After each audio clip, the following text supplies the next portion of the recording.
Good morning बच्चों। हम लोग पिछले टर्म में परसेंटेज एरर पढ़ रहे थे और परसेंटेज एरर में कुछ छोटे छोटे पॉइंट्स आपको हम बता रहे थे। उसमें थोड़े बहुत पॉइंट्स हमने बताए थे और आपको याद भी होगा। जैसे हमने ये बताया था कि कोई भी मेजरमेंट जिस इंस्ट्रूमेंट से करते हैं उस इंस्ट्रूमेंट का जो लिस्ट काउंट होता है अधिक से अधिक उतना एरर हो सकता है, उससे ज़्यादा नहीं हो सकता, उससे कम हो सकता है। और दूसरी मेन चीज़ हमने बताया था कि यदि कोई मेजर्ड वैल्यू आपको दी गई है तो मेजर्ड वैल्यू को देखकर हम ये तो नहीं बता सकते कि ये किस इंस्ट्रूमेंट से मेजर किया गया है, लेकिन ये बता सकते हैं कि वो जिस भी इंस्ट्रूमेंट से मेजर किया गया है उसका लिस्ट काउंट कितना है। और उसमें एक टेबल बना करके हमने 2-4 एग्जाम्पल आपको दिए थे। इसके बाद नेक्स्ट पॉइंट लिखिए आप, जो भी नेक्स्ट पॉइंट हो अपना पॉइंट आप डाल लीजिएगा। नेक्स्ट पॉइंट में ये लिख लें आप कि जो मेजरमेंट डेसिमल से जितना ही ज़्यादा प्लेस तक किया जाएगा वो उतना ही एक्यूरेट होगा। कोई भी मेजरमेंट डेसिमल से जितना ही ज़्यादा प्लेस तक किया जाएगा वो उतना ही एक्यूरेट होगा। ये एग्ज़ाम में भी ज़्यादातर पूछा जाता है कि आपको 2 या 3 मेजर्ड वैल्यू दे दी जाएंगी और कहा जाएगा कि इनको देख के बताइए कि इनमें कौन सा मेजरमेंट ज़्यादा एक्यूरेट है। तो जो मेजरमेंट डेसिमल से जितना ही ज़्यादा प्लेस तक होगा वो उतना ही एक्यूरेट होगा।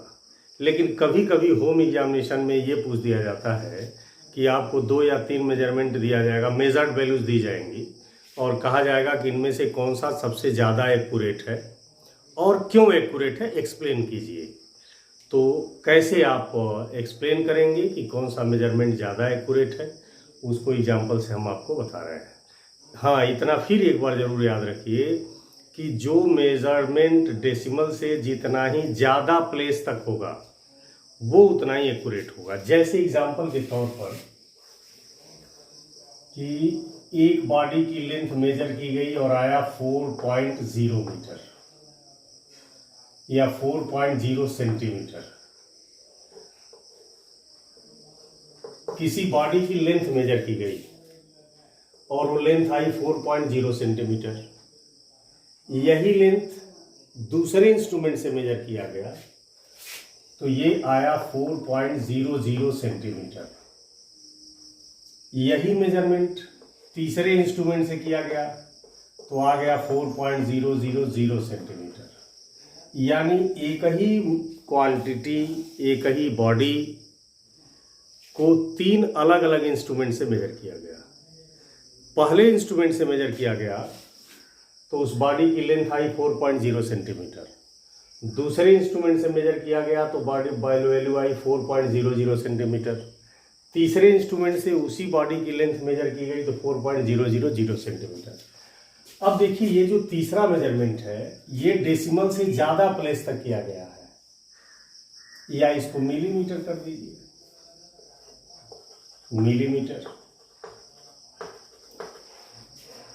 ये जो तीसरा मेजरमेंट है ये डेसिमल से ज़्यादा प्लेस तक किया गया है। तो चूंकि ये डेसिमल से ज़्यादा प्लेस तक किया गया है इसलिए हम कह सकते हैं कि थर्ड मेजरमेंट सबसे ज़्यादा एक्यूरेट है। यानी L3 इज मोर एक्यूरेट।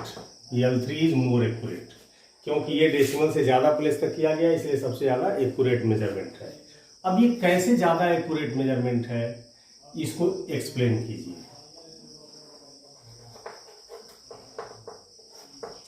जैसे जो पहला मेजरमेंट है L1 जो 4.0 मिलीमीटर आया है, इसके मेजरमेंट में कितना एरर की संभावना है इसको निकाला जाए। द मैक्सिमम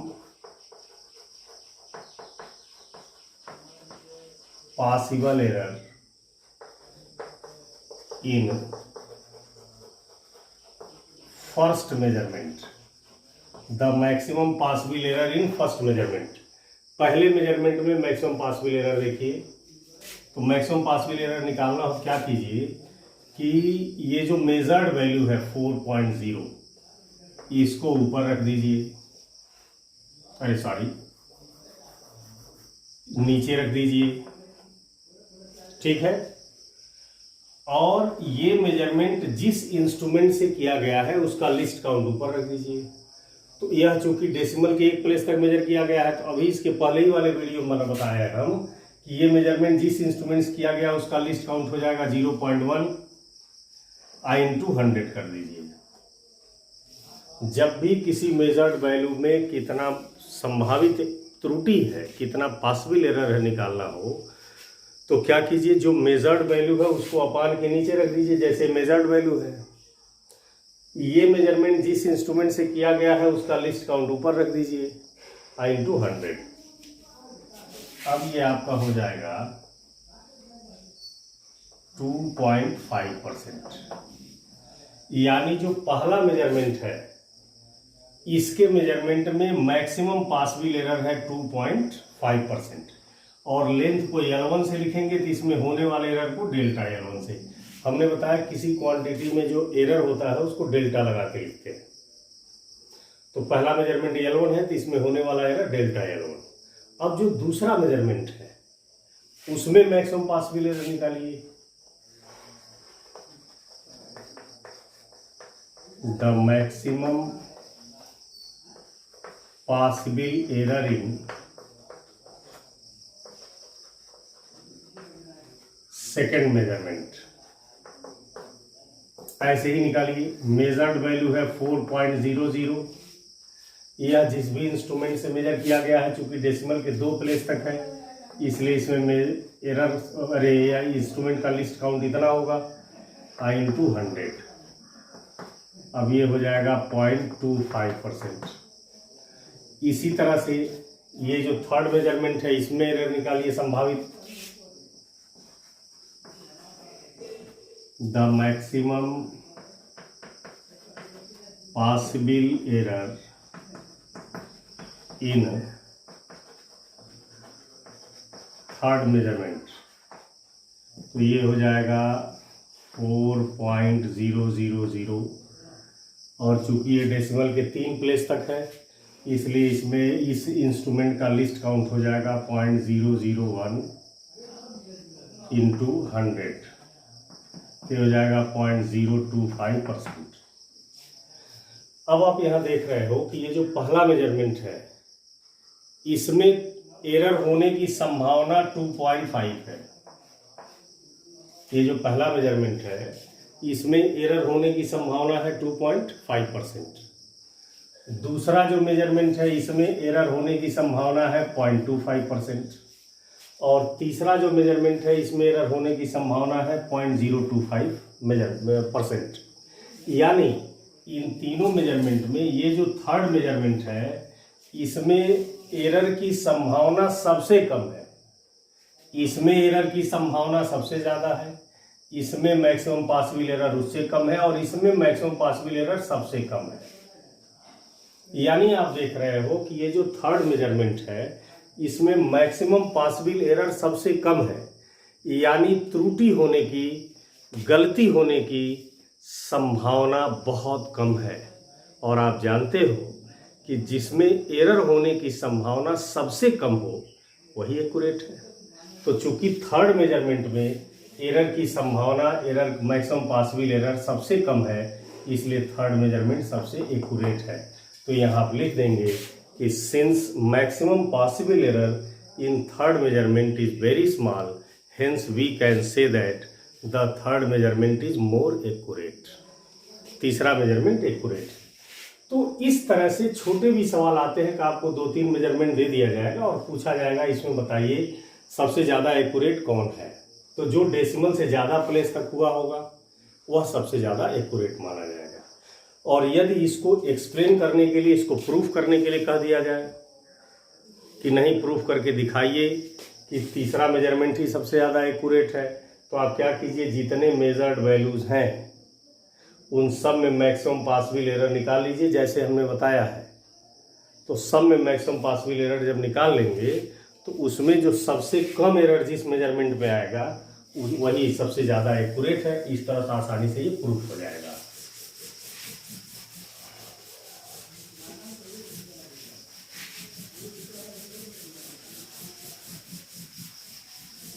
ठीक है, नेक्स्ट पॉइंट। एक बात याद, मैंने आपको पहले भी बताया था कि क्वांटिटी को उसके नेचुरल सिंबल से लिखते हैं, लेकिन उसमें होने वाले एरर को डेल्टा से लिखते हैं। जैसे मान लीजिए कि एक बॉडी का मास, मान लीजिए किसी बॉडी का मास है 2.5 kg। अब इस मास के मेजरमेंट में कितना एरर हुआ, error in measurement of mass, तो मास को m से लिखते हैं और जितना मास है उतना लिख दिया। अब मास के मेजरमेंट में यदि एरर लिखना है तो डेल्टा m से लिखेंगे। लेंथ को l से लिखते हैं, लेंथ में होने वाले एरर को डेल्टा l से। टेम्परेचर को आप t से लिखते हो, टेम्परेचर में होने वाले एरर को डेल्टा t से। फोर्स को F से लिखते हो, फोर्स में होने वाले एरर को डेल्टा F से। एसिलेशन को A से लिखते हो, एसिलेशन में होने वाले एरर को डेल्टा A से। तो ये याद रखिएगा कि किसी क्वांटिटी को उसके नेचुरल सिंबल से लिखते हैं जो रिकॉग्नाइज्ड है, और उसमें होने वाले एरर को डेल्टा लगा के लिखते हैं। अब मान लीजिए मास में होने वाला एरर है, एक एग्जांपल के तौर पर 0.1 kg। ठीक, तो मास किसी बॉडी का 2.5 kg है और मास को जब हमने मेजर किया तो उसमें एरर हो गया 0.1 kg।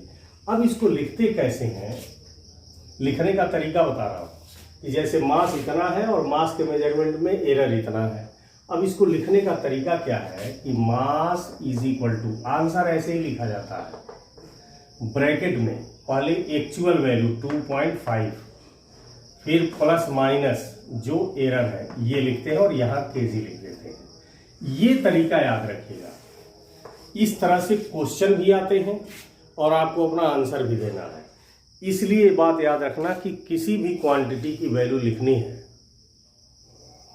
एरर के साथ। जैसे मान लीजिए हमने कमरे की लेंथ मेजर किया और हमसे एरर हो गया, अब उस लेंथ को लिखना है तो L is equal to bracket लगाएंगे और ब्रैकेट के पहले जो वैल्यू है वो एक्चुअल वैल्यू लिखे, एक्यूरेट वैल्यू लिखे या एक्चुअल वैल्यू लिखेंगे, और प्लस माइनस जो एरर हो गया है। ठीक है, ऐसे ही एग्जाम्पल के तौर पर मान लीजिए कहीं लिखा हुआ है कि the radius of A sphere, the radius of A sphere is 4.2 plus minus 0.2 millimetre.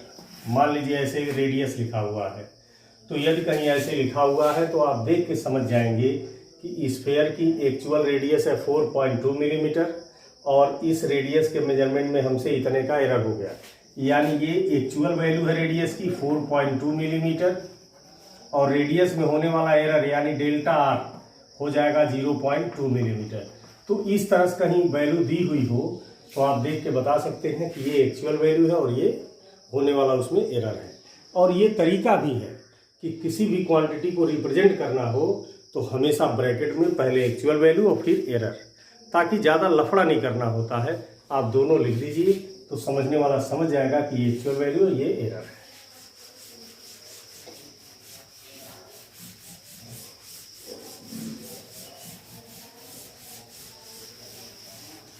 ठीक, हमने आपको बताया था कि जब भी आप कोई मेजरमेंट करने जाते हो या जब भी आप कोई एक्सपेरिमेंट करने जाते हो तो लगभग ये संभावना रहती है कि आपसे गलती हो, आपसे एरर हो, गलती ना कहिए, आपसे एरर हो। हमने ये भी बताया था कि किसी भी मेजरमेंट या किसी भी एक्सपेरिमेंट में जो एरर होते हैं उसके बहुत सारे कारण होते हैं, बहुत सारी वजहें होती हैं जिसके कारण हमारे मेजरमेंट में या हमारे एक्सपेरिमेंट में अक्सर एरर हो जाया करते हैं। जब भी आप कोई मेजरमेंट करोगे या लैब में कोई भी एक्सपेरिमेंट करोगे तो ये जान लीजिए लगभग संभावना रहती है कि एरर होगा ही। अब ये एरर क्यों हो जाते हैं, क्या वजह है एरर होने की, इसको इस हेडिंग में समझिए। तो अब नेक्स्ट हेडिंग डाल लीजिए, types of error. Types of error is classified into following 3 parts. Error मुख्यतः 3 तरह का होता है। एक systematic error,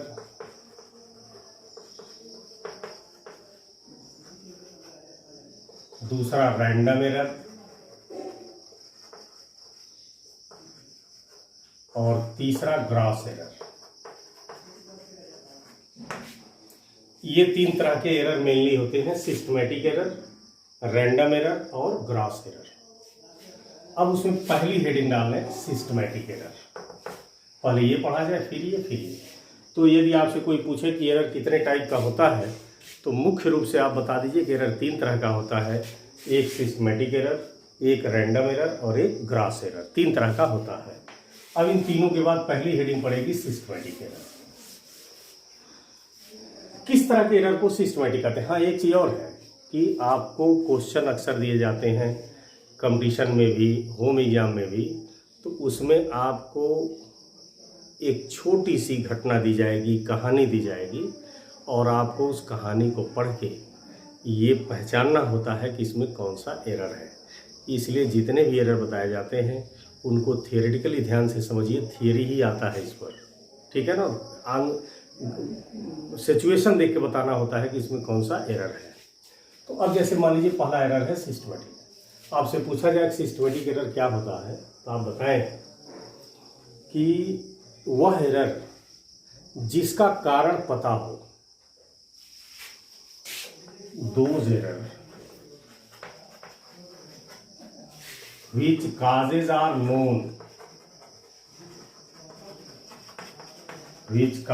known, called systematic error. जैसे मान लीजिए आप कोई मेजरमेंट कर रहे हो और आपसे एरर हो गया। अब आपसे पूछा जाए कि एरर क्यों हुआ, तो उसका कारण यदि आपको पता है कि इस वजह से एरर हुआ तो उसको सिस्टमैटिक एरर में रखते हैं।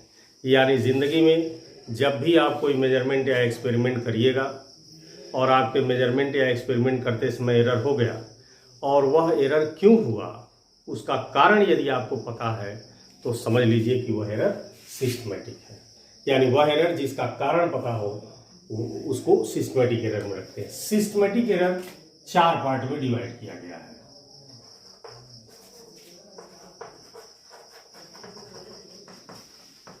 Systematic error is classified into following 4 parts। Systematic error के 4 पार्ट हैं, चारों के नाम लिख लीजिए। A, instrumental error,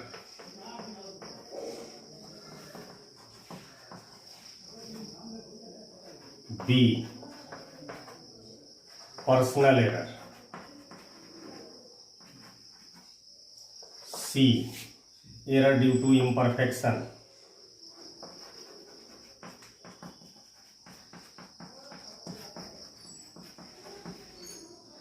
D, error due to external causes, error due to external causes. तो सिस्टमैटिक एरर के 4 पार्ट है। अब इंस्ट्रूमेंटल एरर क्या है, कब होता है, पर्सनल एरर क्या है, कब होता है, एरर ड्यू टू इम्परफेक्शन क्या है, कब होता है, error due to external causes क्या होता है, कब होता है। इनकी चर्चा हम लोग नेक्स्ट वीडियो में करेंगे। Thank you.